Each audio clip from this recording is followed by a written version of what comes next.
Bonjour à tous!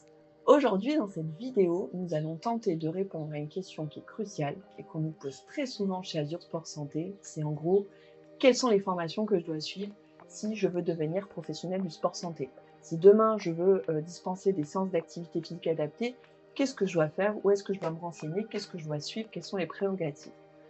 Donc, pour tenter de répondre à cette question, on va s'appuyer sur un document que beaucoup connaissent, donc que je remonte au cas où.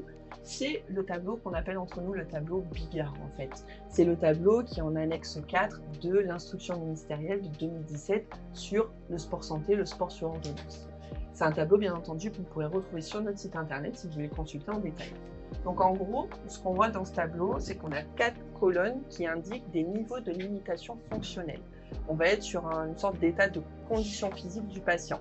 On va aller de aucune limitation, donc en gros tout va bien, jusqu'à une limitation sévère. En gros, pour vulgariser la chose, on va se dire que limitation minime ou aucune limitation, on est plutôt sur une population qui va être très autonome dans sa pratique, qui va pratiquer à des fins de santé, mais qui n'a pas de besoin spécifique.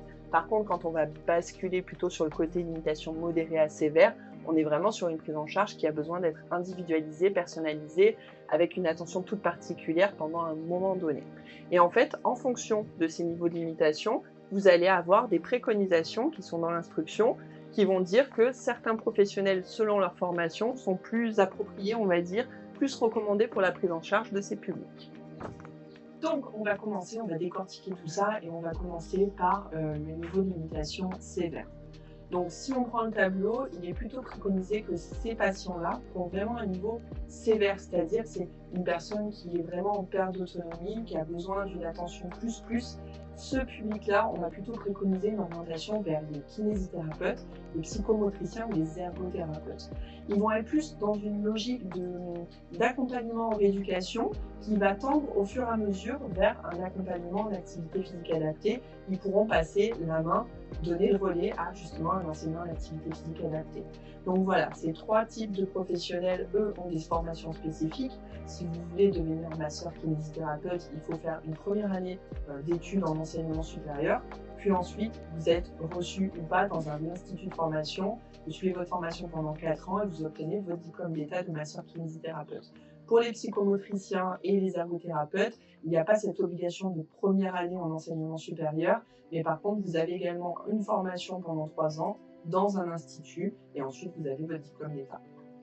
Quand le niveau de limitation est dit modéré, le tableau va plutôt préconiser une orientation vers les enseignants en activité physique adaptée.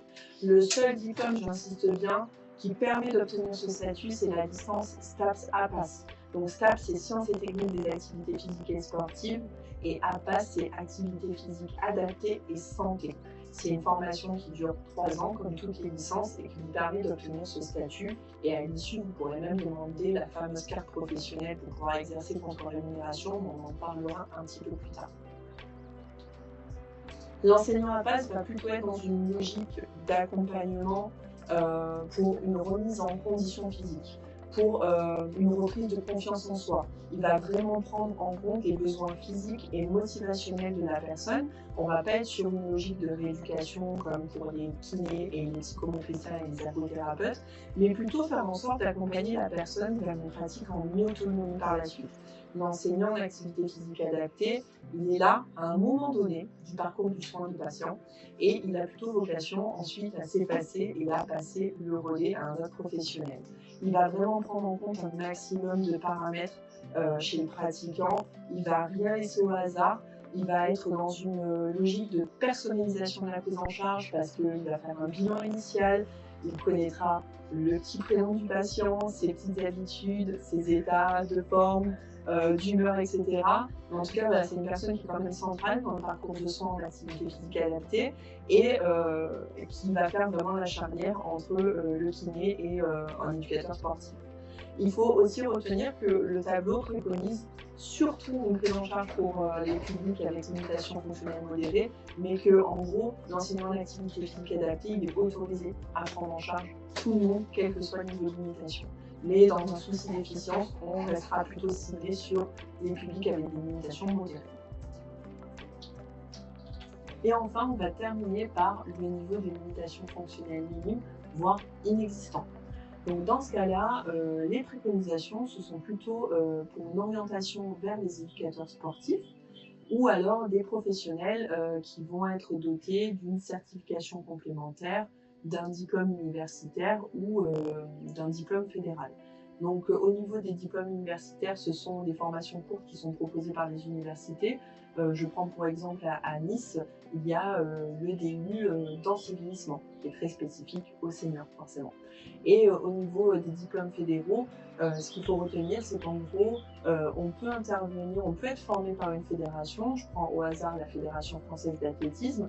On peut suivre une formation, si je ne me trompe pas, c'est Athlé Santé.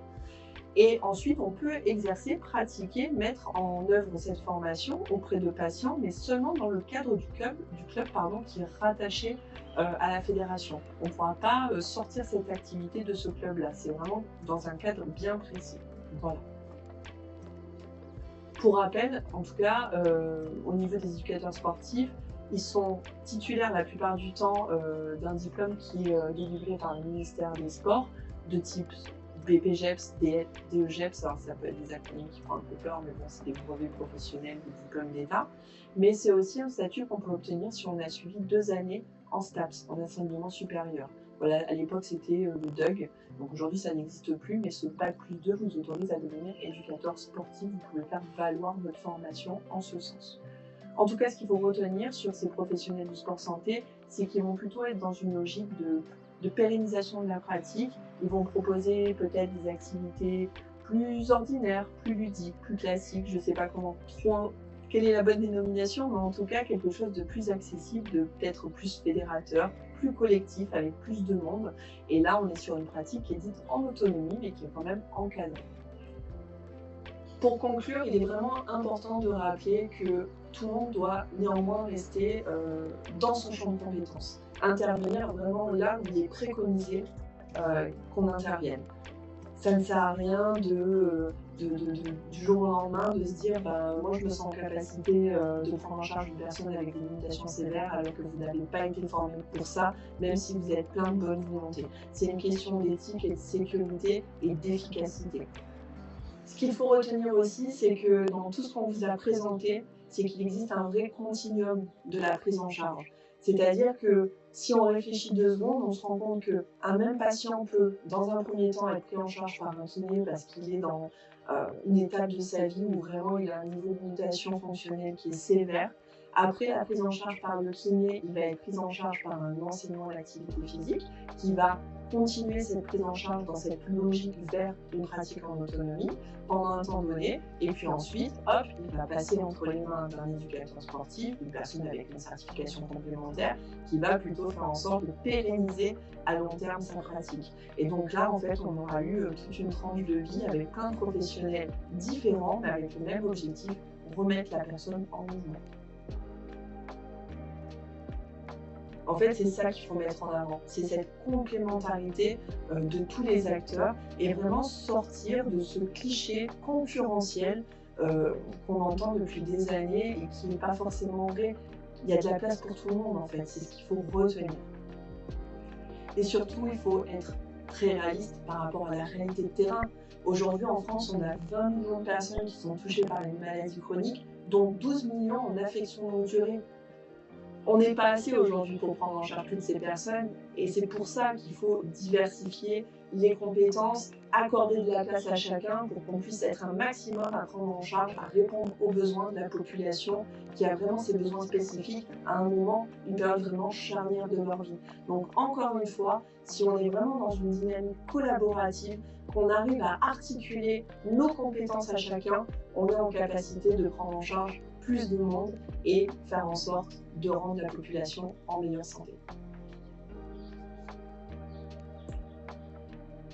Je sais qu'on a balayé un petit peu rapidement toutes ces formations et c'était le but de cette vidéo, vraiment vous donner un condensé, mais on est totalement conscient quant au fait qu'il y a des situations très particulières, des souhaits, des volontés de monter en compétence sur le sport santé alors qu'on n'est pas forcément ici du milieu. Donc ne vous inquiétez pas, n'hésitez pas à nous contacter sur l'adresse contact d'Azur Sport Santé justement Posez-nous ces questions, on fera en sorte de vous répondre le plus rapidement possible et de vous accompagner vers la formation la plus adaptée pour faire en sorte que vous rejoigniez le mouvement.